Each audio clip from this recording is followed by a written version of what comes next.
réalité. C'est-à-dire, la réalité, c'était ce qu'écrit le livre, point. Et évidemment, ma parole dérangeait, puisque moi, je parlais de quelqu'un qui n'est pas du côté de la stigmatisation, qui n'est pas... Voilà.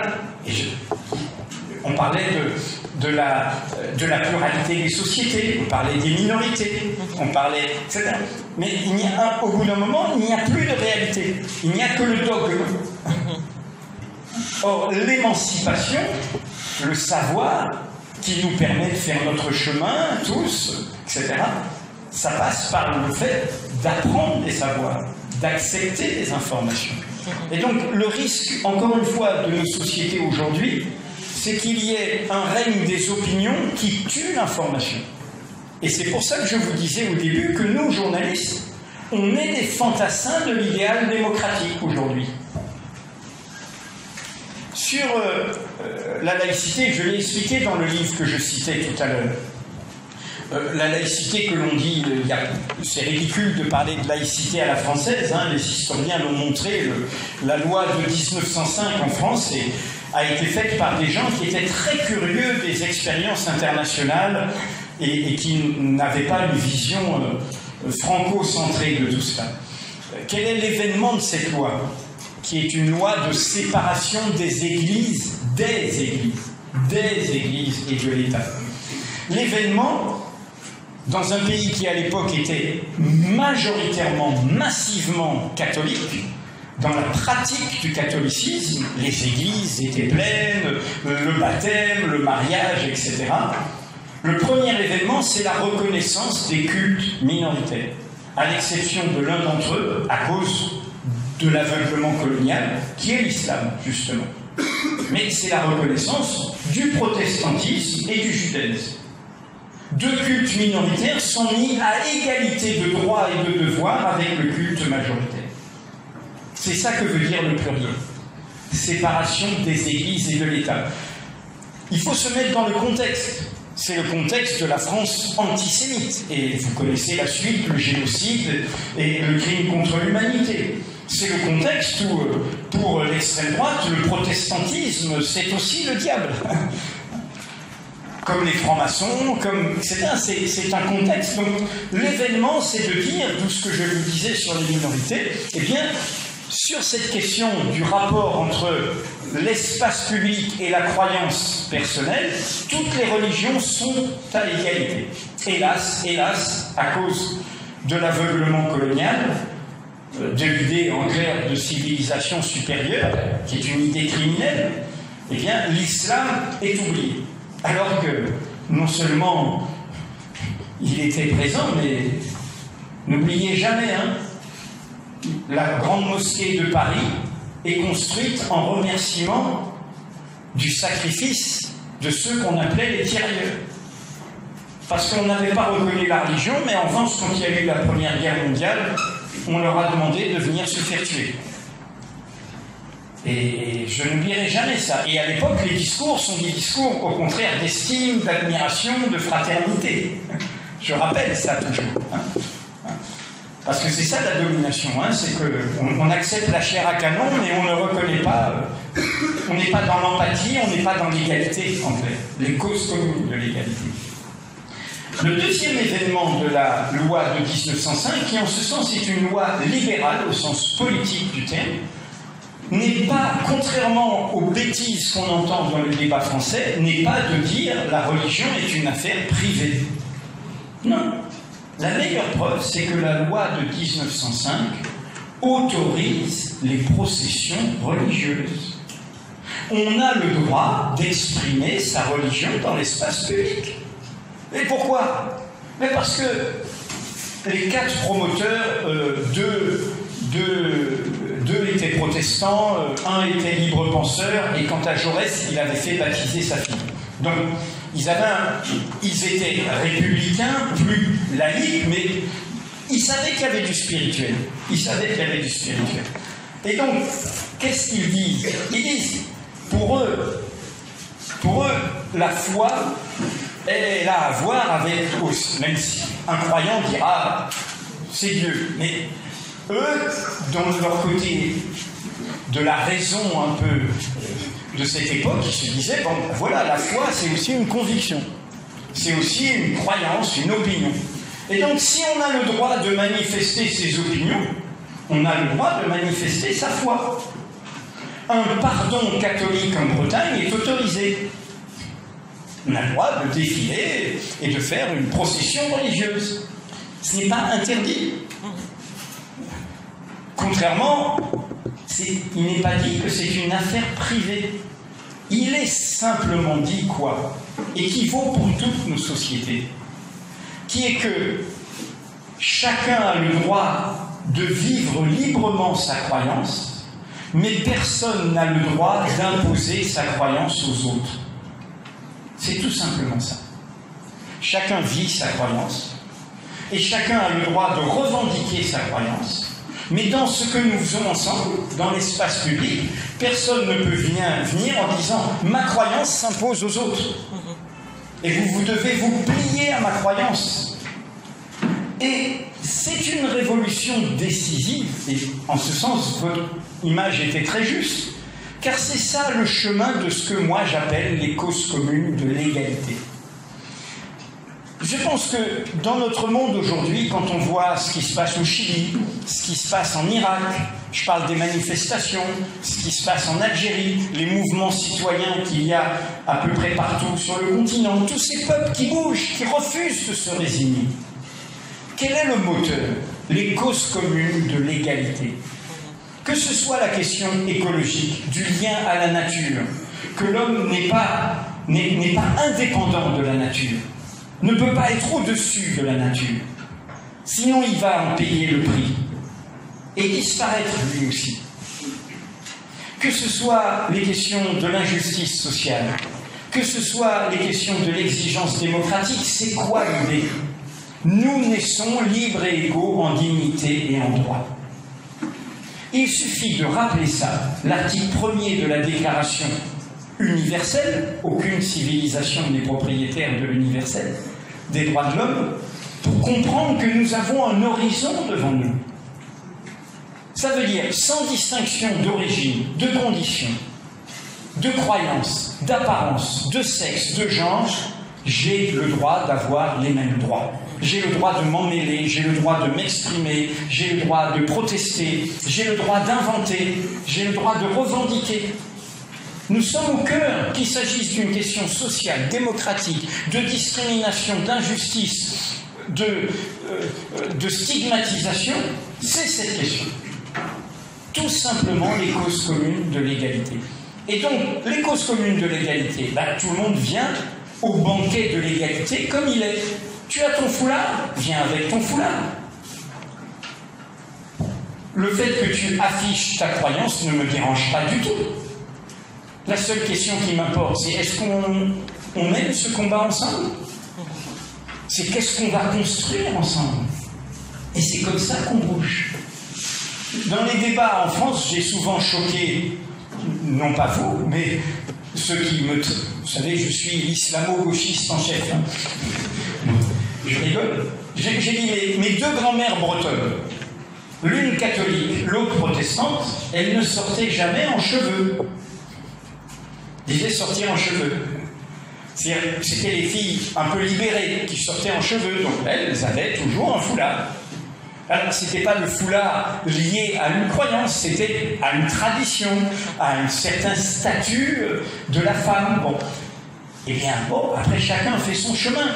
Quand il y a eu l'histoire du burkini, c'était une honte. On regardait, il suffit, là, le journalisme est important. Vous alliez voir les jeunes femmes qui allaient dans le, entre guillemets, burkini, et elles n'étaient pas entourées d'hommes, elles étaient avec des copines dont certaines étaient en bikini. Donc simplement, elles voulaient aller à la plage. Elles voulaient vivre, voilà, avec leur corps, tout en ayant, dans leur esprit, en ne violant pas une certaine image qu'elles ont dans leur croyance. Mais elles voulaient d'abord s'épanouir, ne pas rester recluses à la maison. Bouger avec d'autres copines, aller nager. Il y a eu la même chose avec l'histoire de la tenue sportive.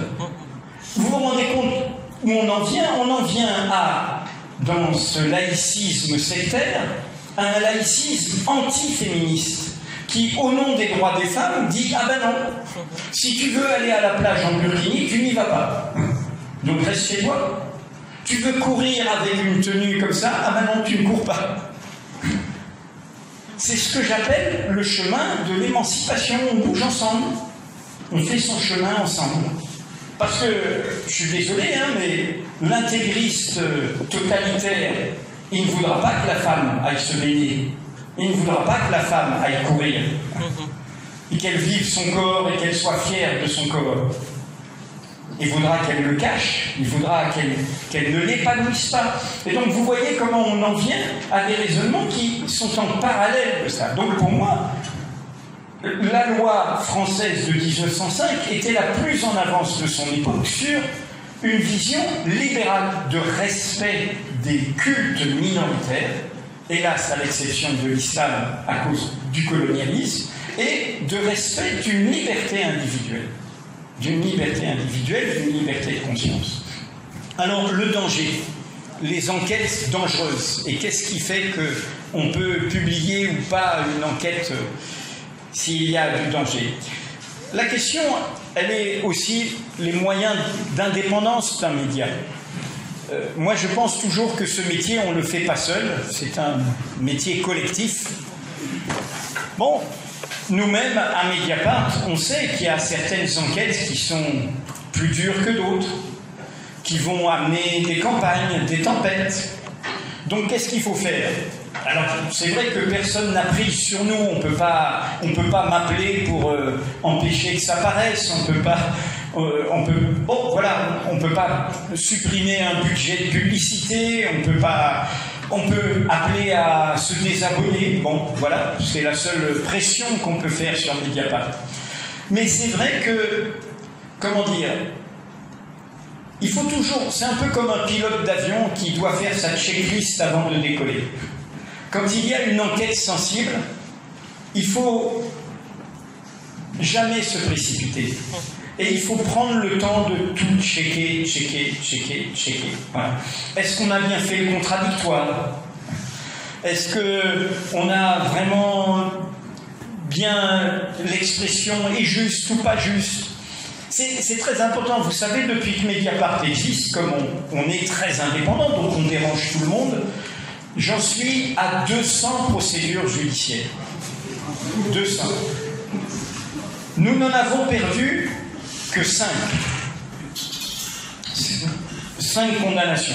En tant que journaliste, dans mes enquêtes, je n'ai jamais été condamné. Aujourd'hui, j'ai un casier judiciaire avec 5 condamnations, en tant que directeur de Mediapart.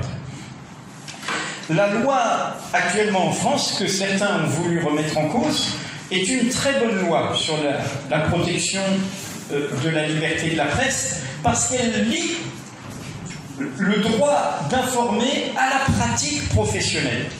C'est-à-dire, quand on publie un article, il est tout à fait légitime qu'à la loyale, on nous demande des comptes. Vous avez dit que je suis un corrompu, la justice ne m'a pas condamné pour l'instant, je vous poursuis parce que c'est évidemment diffamatoire.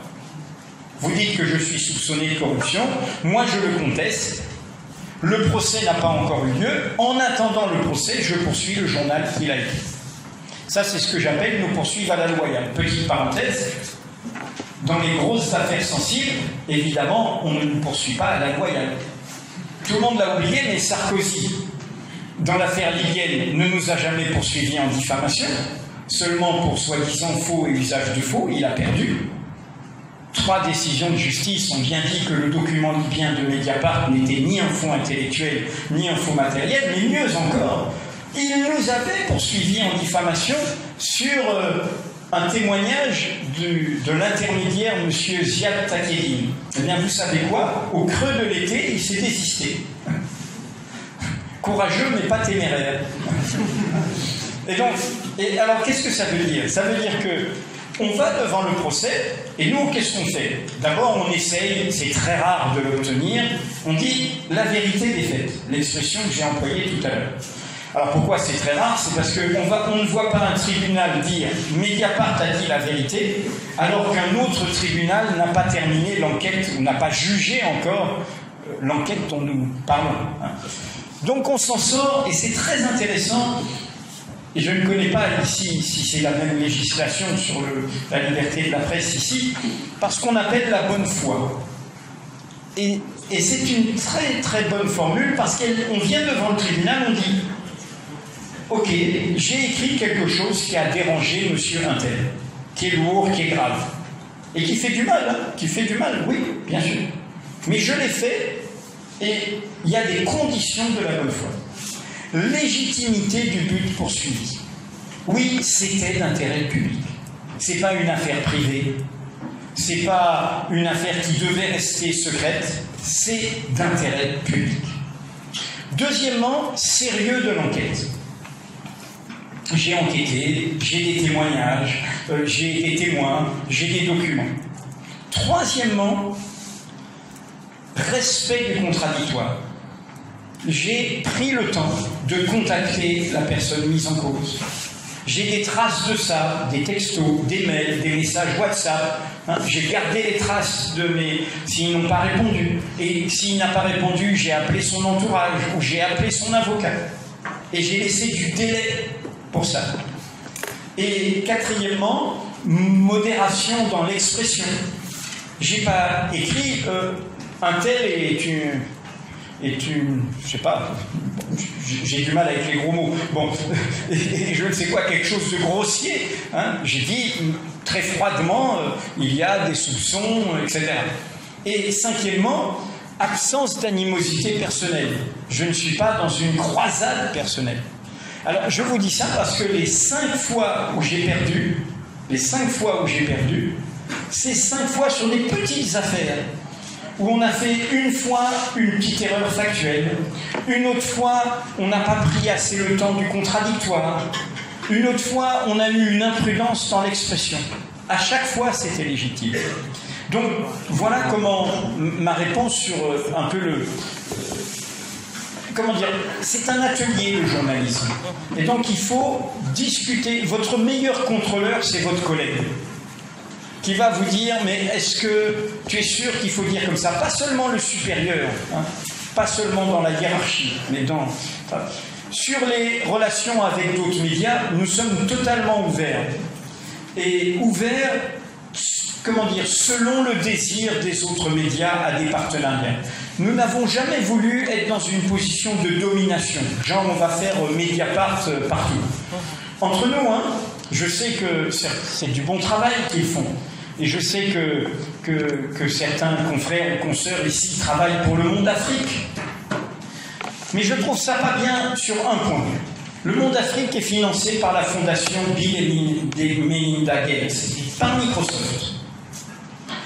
L'argent que met cette fondation dans une déclinaison du Monde, le grand quotidien francophone, mais il serait bien utile à faire des médias indépendants ici. Ce serait mieux.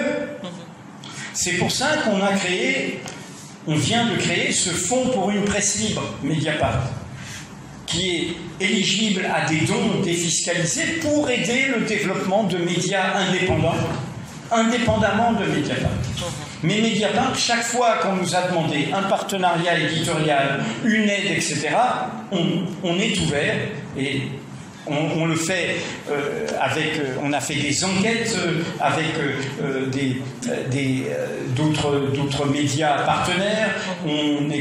On a aidé des médias en région et en province en France, Mars Actu, Mediacité. On a un partenariat avec un média espagnol, Info Libre, et on est évidemment ouvert à le faire ici.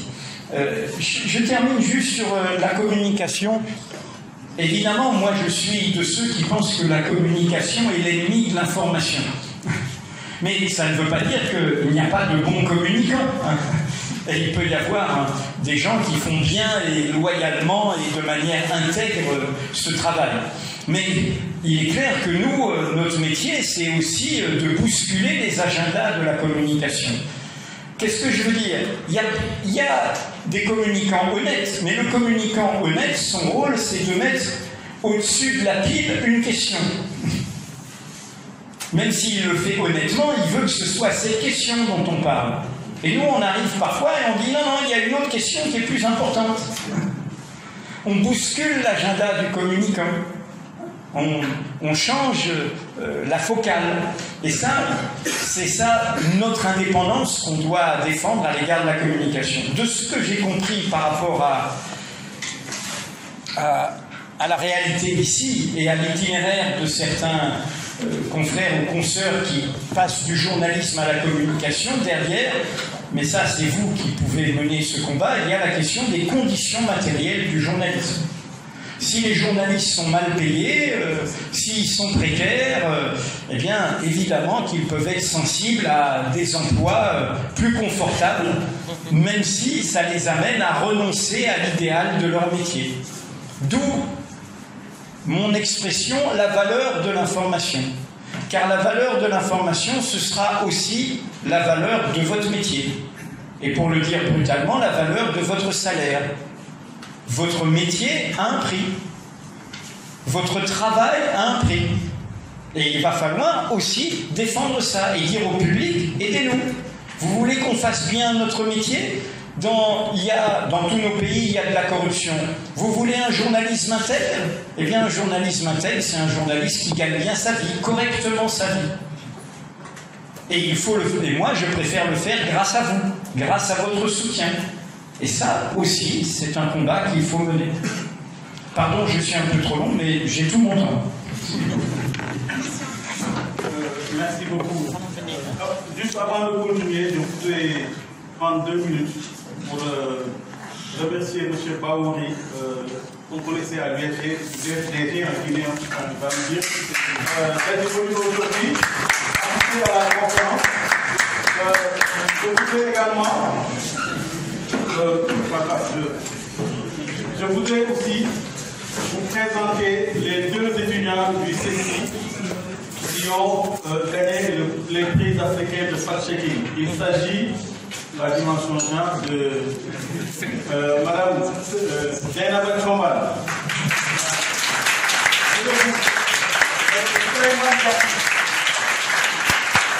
Voilà. C'est un concours qui est organisé chaque année. Cette année, ce sont 2 Céciens qui ont remporté le trophée. Et l'année dernière et les années précédentes, c'était M. Moussangom.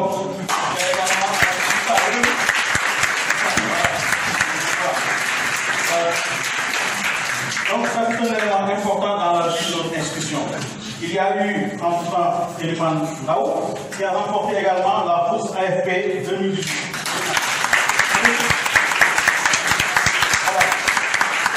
Monsieur Mamadou Sakine a remporté le concours de journaliste d'investigation statistique.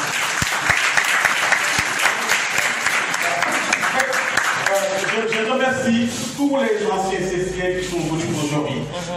Les grands journalistes que nous connaissons qui sont là dans la salle. Tout le monde n'a pas voulu prendre la parole. On a beaucoup d'anciens journalistes et des journalistes actuellement qui exercent actuellement, qui sont dans cette salle-là, ce qui montre l'intérêt que ce public-là vous porte aujourd'hui. On a également des journalistes et blogueurs, Papa Ismaïla, je vous salue, qui est très intéressé par tout ce que nous organisons ici au CECI. Voilà. Je voudrais 1 minute pour donner quand même la parole à M. Baouri, après on continue la conférence. Merci. Merci de me donner l'honneur de s'adresser à ce public extrêmement important et très puissant également. Et M. Plenel, nous avons eu plus ou moins en parallèle un itinéraire presque similaire, étudiant, ensuite en activité en France.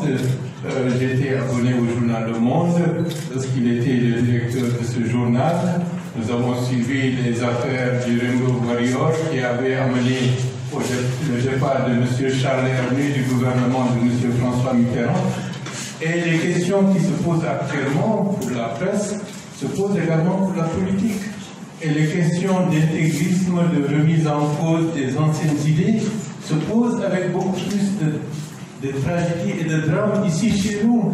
Cette corruption, ce matin, on apprend que 54 militaires maliens ont perdu la vie dans une attaque. On se pose la question, comment cela est-il possible? Il y a à peine 2 semaines, Trump avait perdu la vie, aujourd'hui 50. Que fait le gouvernement malien? Quels sont les efforts en ce qui concerne le budget militaire de ce régime? Ce sont des interrogations que les peuples légitimement se posent. Qui peut apporter la vérité? Les politiques? Des fois, le problème est à ce niveau-là. Mais ce sont les journalistes qui peuvent apporter une vérité, comme M. Prenel l'a dit, la vérité des faits, non pas la vérité des opinions, mais les peuples ont besoin de savoir pour mieux se cultiver, mieux s'informer, être en mesure de résister par rapport à des idéologies dominatrices, de culture de haine, disons, et on se retrouve partout, que ce soit l'ethnocentrisme, que ce soit l'intégrisme religieux, que ce soit dans d'autres pays, des façons de faire qui ramènent, disons, la liberté à tout simplement des vulgaires consommateurs de ce qui est beaucoup plus facile, accessible et qui répondent beaucoup plus à des pulsions élémentaires.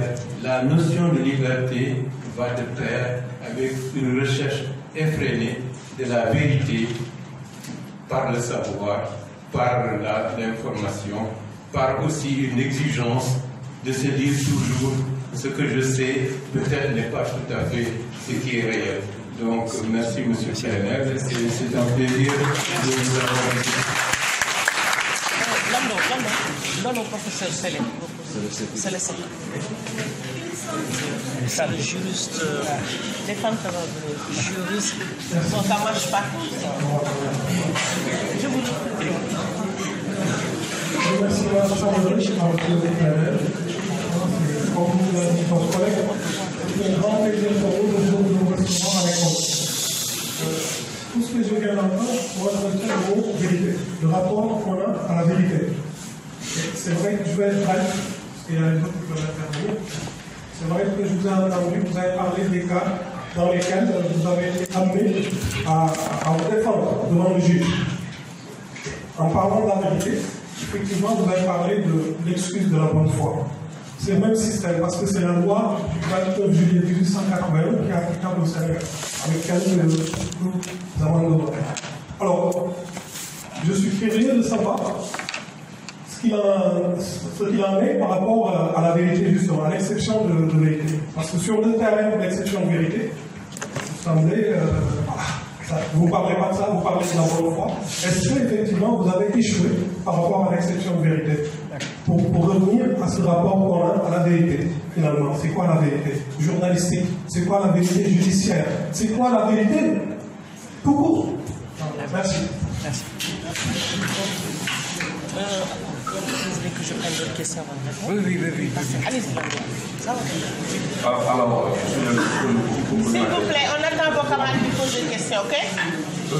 merci beaucoup. Moi, j'ai été beaucoup intéressé par surtout l'aspect du droit public à l'information et surtout l'intérêt que l'information doit représenter pour le public. Alors moi, l'affaire qui m'a le plus intéressé, c'est l'affaire des vestes de Fillon. Les vestes que Robert Bourgi aurait offert à Fillon. Et moi, je me suis beaucoup posé la question de l'intérêt de cette information pour le public. Parce que c'est des vestes que X a offert au public Y. Fillon n'a pas acheté les vestes avec l'argent du contribuable. Il n'a même pas acheté les vestes de sa poche. On le lui a offert maintenant. Pourquoi sortir cette affaire-là sur la place publique, sachant déjà que le monsieur était déjà agonisant politiquement parlant, et surtout après quand on découvre que Robert Bourgi affirme qu'il a sorti l'information par respect pour nuire à Fillon, est-ce que le journaliste qui a porté cette information n'a pas été manipulé par le politique? Merci. Il y avait Pape Malick qui était le premier à poser la question. C'est qui Pape Malick? Ok, je représente les gens avec qui vous savez parler. On n'a pas pertinence, ok? Attendez, on va organiser ça, sinon ça ne marche pas. Ce qu'on va faire, je vous donne la parole. Sinon, on ne va pas se faire. Allez-y, on va l'organiser. Merci, monsieur Plénel, d'être venu. Je m'appelle Irène Gaouda, journaliste de nationalité camerounaise. Je fais des études ici au CECI. J'ai 3 questions à vous poser. La première est d'ordre économique. La première question est d'ordre économique. Je suis allée sur le site de Mediapart et je me suis rendu compte que vos articles coûtent 1 euro. Donc pour lire un article, il faut payer, débourser 1 euro. Est-ce que vous pouvez nous dire ici, en toute sincérité, que c'est la lecture de ces articles-là qui vous donne de l'argent pour payer vos correspondants à travers le monde, vos journalistes, quand on sait que le journalisme d'investigation, ça coûte beaucoup d'argent. Donc, et la deuxième question, elle relève de l'ordre personnel, mais aussi professionnel, parce que vous avez parlé des activistes Edward Snowden et Julian Assange, qui sont embastillés pour les affaires de Wikileaks et autres. Qu'est-ce que vous faites à votre niveau pour que ces activistes-là retrouvent la liberté? Parce que ça fait des années, je les ai vus à travers la toile, ils ont carrément vieilli. C'est des gars qui étaient, je ne sais pas, quand ils rentraient, pas en prison, mais quand ils étaient à l'extérieur.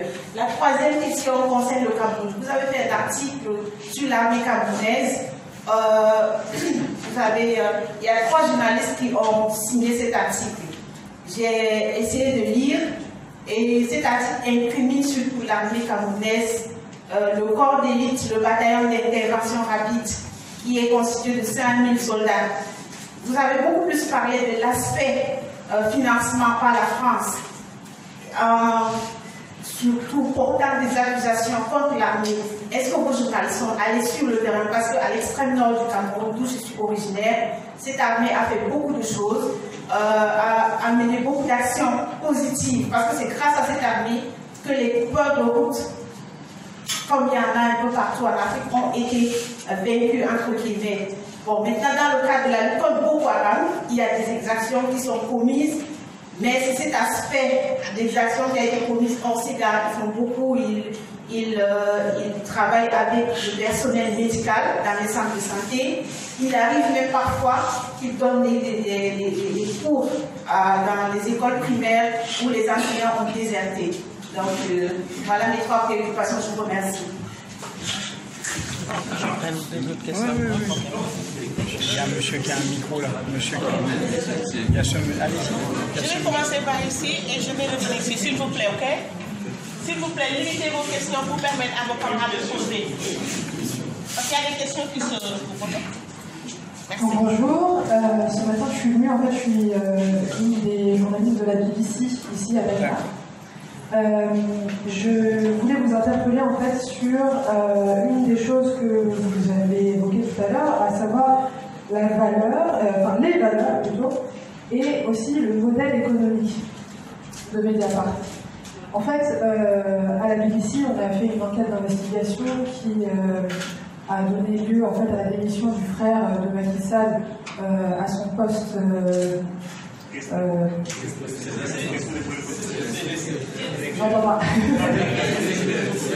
Directeur en fait d'un organisme qui gère le pétrole ici au Sénégal. Et on a eu, en fait, je voulais vous interpeller sur la question de la pression journalistique. Ici, on a eu des images de manifestation de après la révélation de cette enquête. Et surtout, ici, le modèle économique au Sénégal est vraiment différent de celui français. Il est ultra-libéral. On a des médias étatiques. On a également le média de Youssou N'Dour, qui est le groupe PFM. Et l'indépendance se pose autour de la pression que des journalistes pourraient avoir s'ils sortaient ce genre d'enquête ici. une pression qui est liée au réseau aussi, parce qu'ici tout le monde se connaît. C'est très facile de trouver un journaliste et de lui redemander des comptes derrière. C'est très facile de savoir qu'il est à tel endroit, il habite à tel endroit, etc. Et moi-même, j'ai dû expliquer, en baragouinant le peu de Wolof que je connais, au marché pour expliquer aux gens qui n'ont pas compris de cette investigation en français et en anglais, pour qu'ils puissent comprendre. Mais en tout cas, le côté, j'aimerais vous interpeller en fait et avoir votre expérience, sur la question de la pression au niveau du journalisme et notamment la pression qu'a reçue Fabrice Arfi pour l'enquête en Libye. Et aussi, en parallèle de tout ça, je vais essayer d'être concise, je travaille également pour le Comité de protection des journalistes, qui est une ONG américaine qui protège en fait les journalistes dans l'exercice de leurs fonctions. Et il faut savoir aussi que la valeur d'un journaliste africain n'a pas la même valeur qu'un journaliste français ou européen. Et ça s'est vérifié dans les zones de guerre.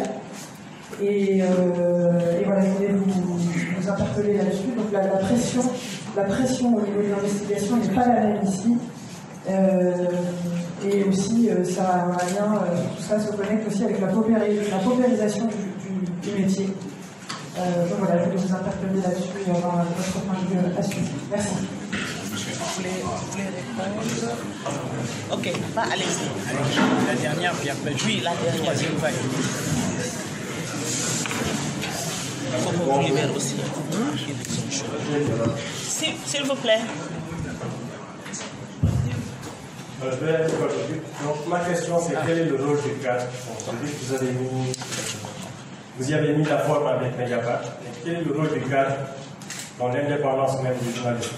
Parce que c'est une conception qu'on retrouve très souvent dans le paysage médiatique sénégalais. C'est que le journaliste, dont le média est structurellement non indépendant, il se pense indépendant et il pense pouvoir évoluer tout au long de sa carrière en étant indépendant. Donc j'ai entendu tout au long de votre discours la question peut-être de la défiance vis-à-vis des différents pouvoirs. Il y a ce qu'on appelle des médias d'État. Ils ont plus des médias d'État au pouvoir. Est-ce que dans ce sens-là, l'indépendance du journaliste peut se concevoir sans l'indépendance du média dans lequel il évolue? Voilà, bonjour et merci pour Cécile pour cette opportunité que vous nous offrez de nouveau. Merci également à M. Nias pour les démarches. Merci à Éternel pour avoir accepté de venir.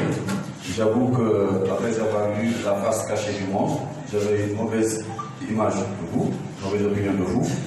Mais après lecture dans de vos ouvrages, j'ai trouvé dans une librairie à Sénégal pour les musulmans. Mon opinion a évolué et par la suite j'ai acheté un autre que j'ai lu. Merci pour les dédicaces. L'opinion a changé, je l'attends. Elle a évolué positivement.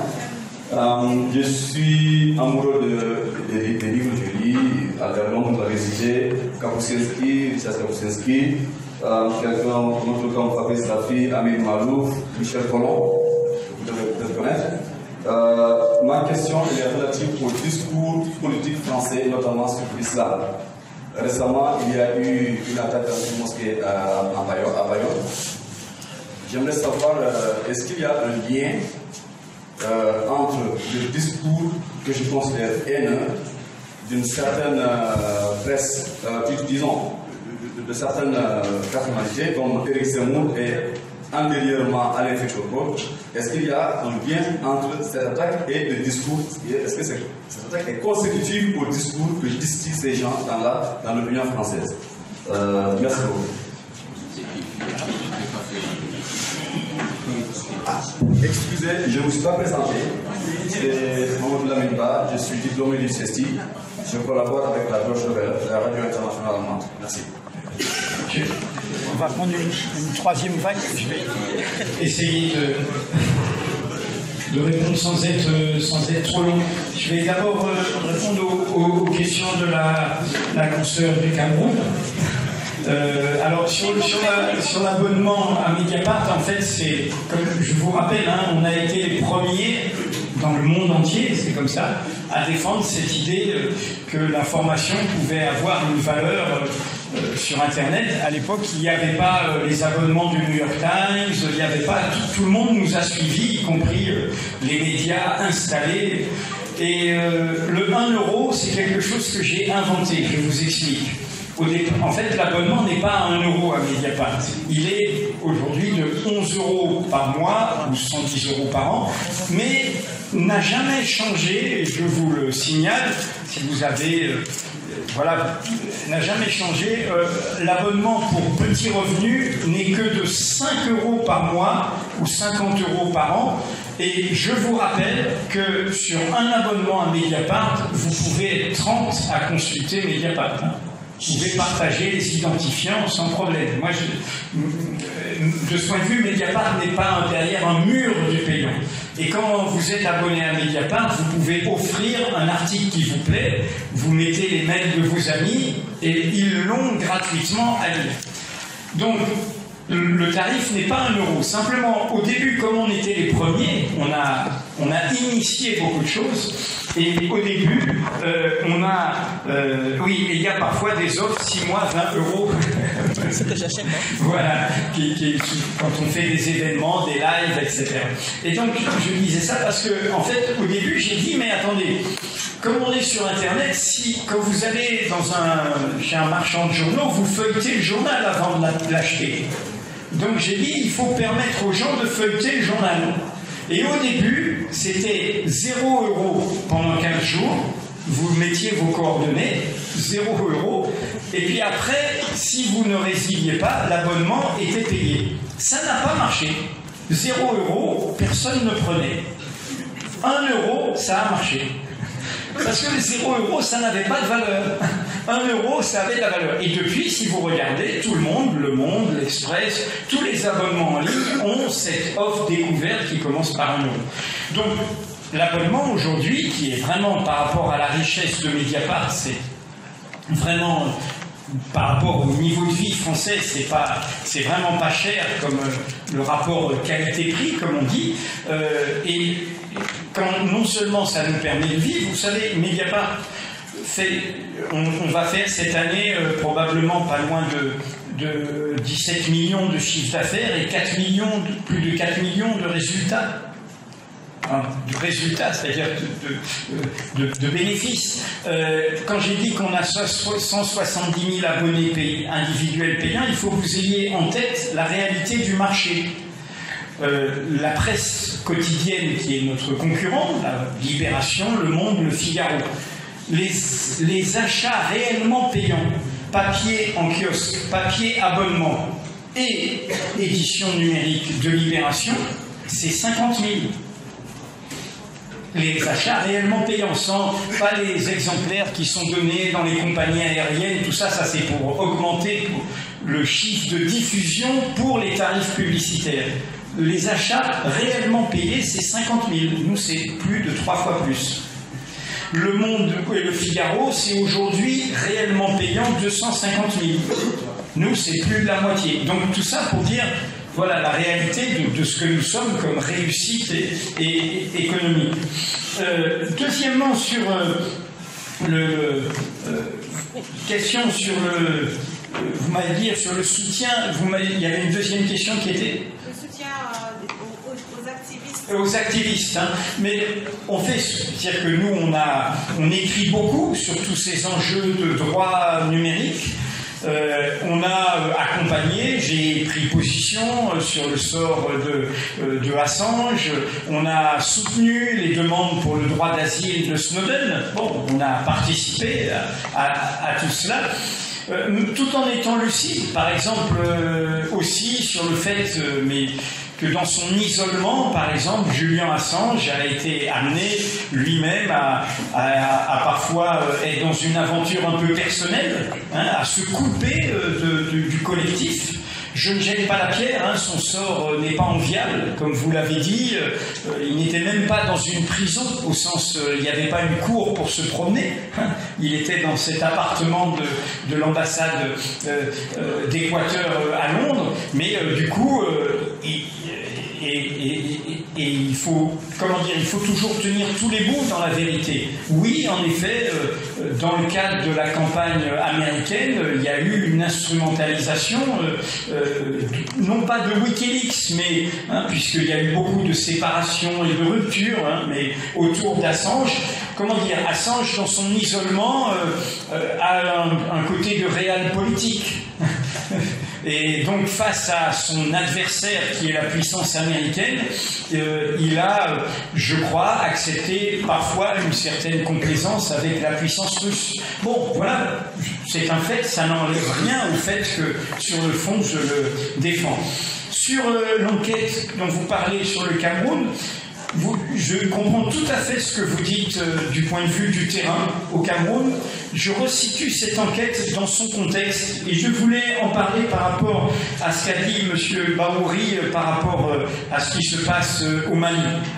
En fait, c'est dans le cadre d'une grande enquête que nous avons faite sur les ventes d'armes françaises ou de matériel militaire français. Notre angle, c'était celui-là. Là, en l'occurrence, et vous savez que ce n'est pas si simple pour nous d'enquêter sur le terrain au Cameroun, notamment on a par exemple beaucoup de procédures que nous fait le groupe Bolloré, que j'ai cité tout à l'heure, beaucoup de procédures judiciaires quand on essaye de révéler des choses sur son poids. Je rappelle qu'au Cameroun, il contrôle les ports, il contrôle le train, il contrôle beaucoup d'autres choses. Oui, ici aussi, peut-être la France-Afrique, au sens de la dépendance, et c'est une bataille que nous devons mener, et ce sont des groupes très très puissants, qui en plus, c'est très intéressant, on parle des questions de sécurité, vous savez que ces groupes embauchent les gens de la sécurité de l'État après. Tous les clients que j'ai eu à affronter dans mes révélations sous la présidence de François Mitterrand, je les ai retrouvés auprès de tel ou tel groupe privé en Afrique ensuite. Ils travaillent pour eux. Bon. Et donc, nous, notre enquête, c'était l'histoire suivante. La France est le 3e marchand d'armes au monde. Et on a un discours lénifiant de nos gouvernants. Bon, ben, c'est bien, ça fait des emplois. Et l'argent n'a pas d'odeur. Du coup, on prétend combattre terriblement, défendre les droits de l'homme, combattre les totalitarismes et tout, mais on vend à des régimes autoritaires. C'est l'argent saoudien qui fait qu'on vend tout ce qu'on vend à M. Sisi au Brésil. Au Brésil, non, en Égypte. J'ai une autre histoire au Brésil. Bon, nous vendons à l'Arabie Saoudite et nous avions montré dans une enquête précédente l'impact de ces armes sur la guerre au Yémen, où il y a une famine, où il y a des conséquences en termes de droits humains. Donc, du coup, on a voulu faire une enquête mondiale, parce qu'on a été jusqu'en Asie aussi, pour dire, voilà, dire aux Français qui sont indifférents à cette question, dire, mais attendez, on est le 3e marchand d'armes, mais ces armes, elles servent. Parce que le discours du gouvernement, c'est dire, on vend des armes, mais elles ne servent pas. Donc nous, on a été raconter comment elles servent. Et comment les armes ou les matériels militaires français peuvent être impliqués dans des atteintes aux droits humains. C'est ça qu'on a voulu montrer. Et donc, probablement qu'on ne montre qu'une focale, qu'une partie de la réalité. C'est comme une photo, il faut parfois l'agrandir sur la complexité du réel. Mais c'est ça qu'on a voulu montrer, sur dire, tiens, il y a eu tel manquement aux droits humains, et ce manquement aux droits humains se fait avec du matériel français. Et donc, ce n'est pas innocent d'être un marchand d'armes dans le monde actuel. Voilà. Par ailleurs, je voudrais souligner la force, et c'est très important pour les projets sur le numérique. Une presse numérique peut rétablir la confiance, et là, il ne faut pas avoir peur de ça, par le fait qu'elle est participative. On peut nous critiquer. D'ailleurs, sur ces articles, des gens ne se sont pas empêchés de nous critiquer, en disant « vous ne montrez pas toute la réalité ». Eh bien, c'est une bonne chose. Nous n'avons pas toujours le dernier mot. Sur la vérité, merci au professeur de droit de la presse de poser cette question. C'est très compliqué de gagner sur le terrain de la vérité. C'est une bataille que je mène à chaque fois. devant les tribunaux pour dire, mais attendez, voilà, nous avons écrit la vérité. Les tribunaux sont frileux là-dessus. Il faut vraiment qu'on ait la vérité coefficient 100. Alors, j'ai une victoire. C'est mieux que la Légion d'honneur, hein. Je rigole.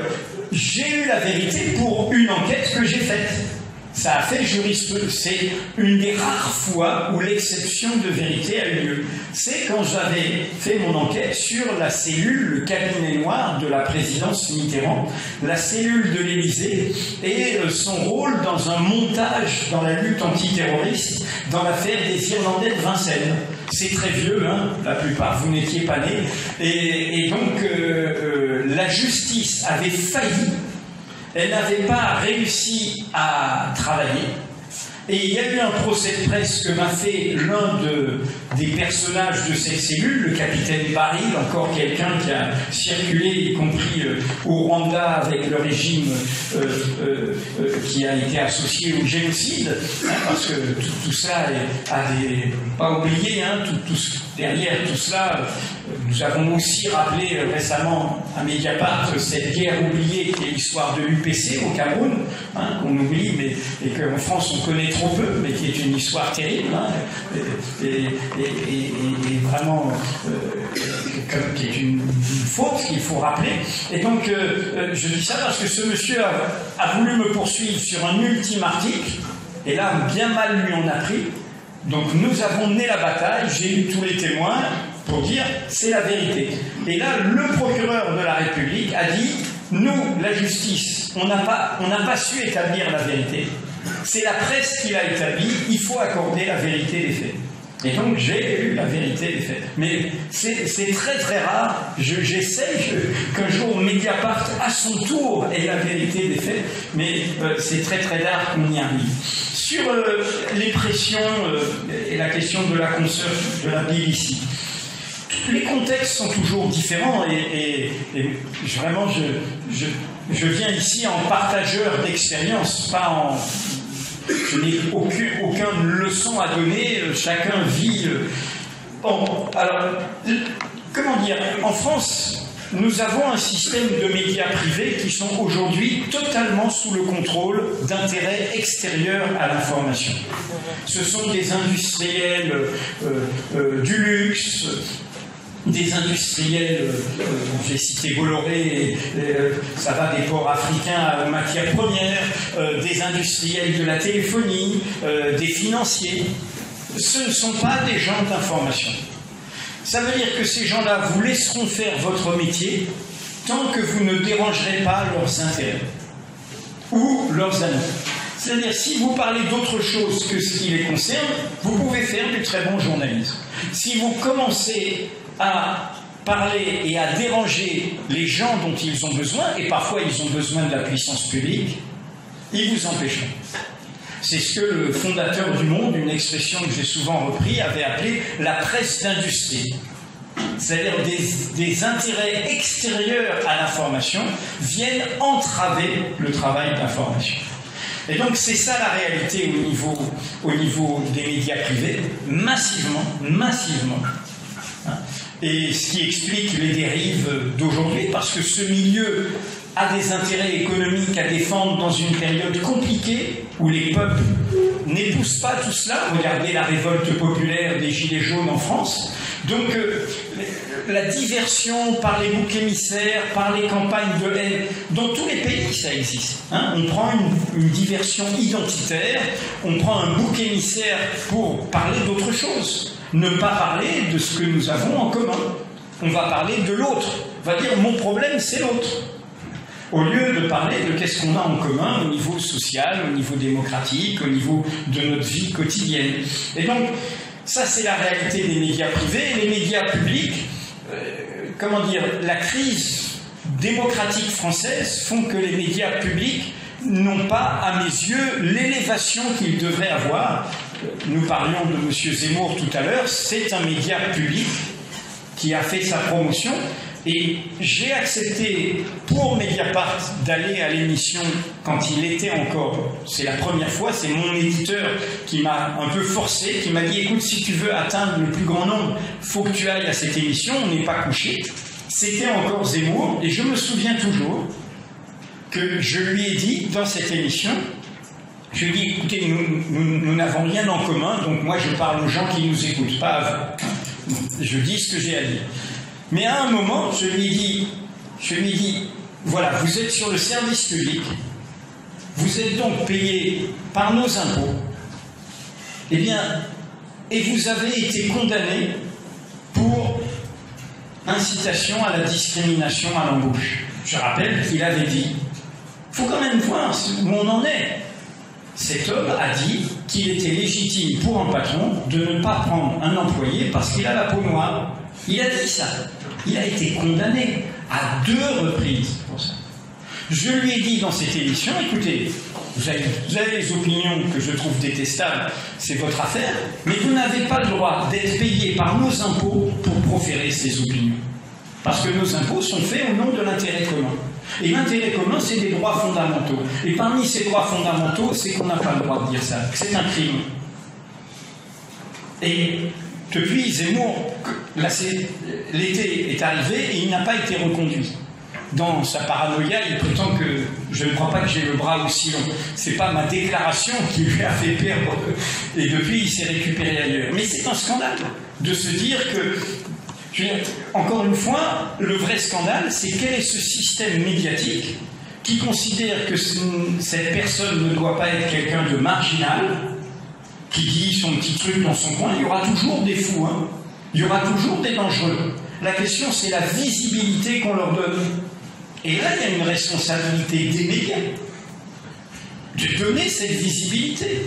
Il faut quand même voir où on en est. Et là, on a récemment, ce monsieur a dit, parlant de la conquête, début de la conquête coloniale française côté en Afrique, et en commençant en Afrique du Nord, le général Bugeaud, qui était un général, massacrait les Arabes et aussi des Juifs. Voilà. Bon, et il massacrait.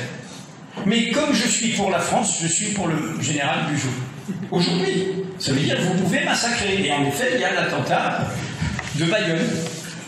Les grands attentats anti-musulmans qui ont eu lieu dans le monde, que ce soit en Nouvelle-Zélande, aux États-Unis ou en France, il n'y a pas eu d'attentat de masse encore, heureusement, je touche du bois, sont faits au nom d'une idéologie dont les théoriciens sont français et dont M. Zemmour est le propagandiste, qui est pour moi, je l'ai documenté sur Mediapart, une idéologie meurtrière. Ils appellent ça le grand remplacement. Ils disent, en fait, nous les Français de souche, on est en train de nous remplacer. Pourquoi je dis que c'est une idéologie meurtrière? C'est de dire, en fait, vous nous envahissez. Donc si vous nous envahissez, mais il parle de qui? De Français.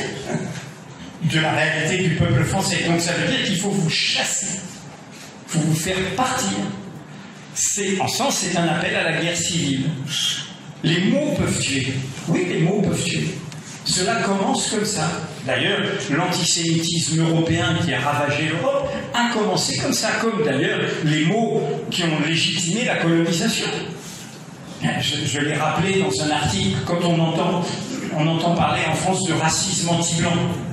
Il peut y avoir des préjugés, hein, tout le monde. Aucune origine n'est à l'abri du préjugé. Mais le racisme, c'est autre chose. C'était une théorie.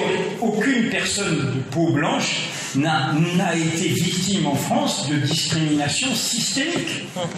À l'embauche, pour avoir un logement, une moquerie, une réflexion désagréable, une humiliation, une blessure. Et c'est un aveuglement qui vient de très loin. Cela a été rappelé tout à l'heure, j'ai grandi dans les pays qui ont été au cœur de la traite négrière, de ce crime contre l'humanité, l'esclavage et la traite. Et moi je sais, mais par mon histoire personnelle, que le blanc est une invention de cette époque. On a inventé le blanc. Avant on était rouge, bronzé, clair, tout ça. Le blanc est une invention de domination. On a inventé le blanc pour dire il est supérieur. Alors que nous sommes pareils. Hein. Voilà. Et ça, mais c'est quelque chose qu'il faut dénouer au plus profond. Je m'éloigne du journalisme en disant ça. Encore que. J'ai dit, nous sommes aussi des instituteurs. Nous ne sommes pas là pour appeler à la guerre de tous contre tous. Nous devons tisser ces liens, faire ce travail. Donc j'en reviens sur les pressions. Mediapart, on a des pressions. Vous avez vu la tentative de perquisition ordonnée par le parquet qui n'est pas indépendant chez nous. Nous avons des campagnes de calomnie, des campagnes de diffamation. On utilise la vox populi pour essayer de nous déstabiliser. Bon, comment dire? Il faut se donner les moyens de son indépendance. Et par rapport à une question qui a été posée tout à l'heure, je pense vraiment que l'indépendance, nous, on s'est donné les moyens de notre obsession. C'est difficile d'avoir prise sur nous. Mais en même temps, je crois que cette question de l'indépendance, si on l'assimile uniquement à un journal comme Mediapart, c'est très désespérant. Et donc je crois aussi que là où on travaille, on doit défendre son indépendance. Alors le défendre seul, c'est compliqué. C'est une question collective.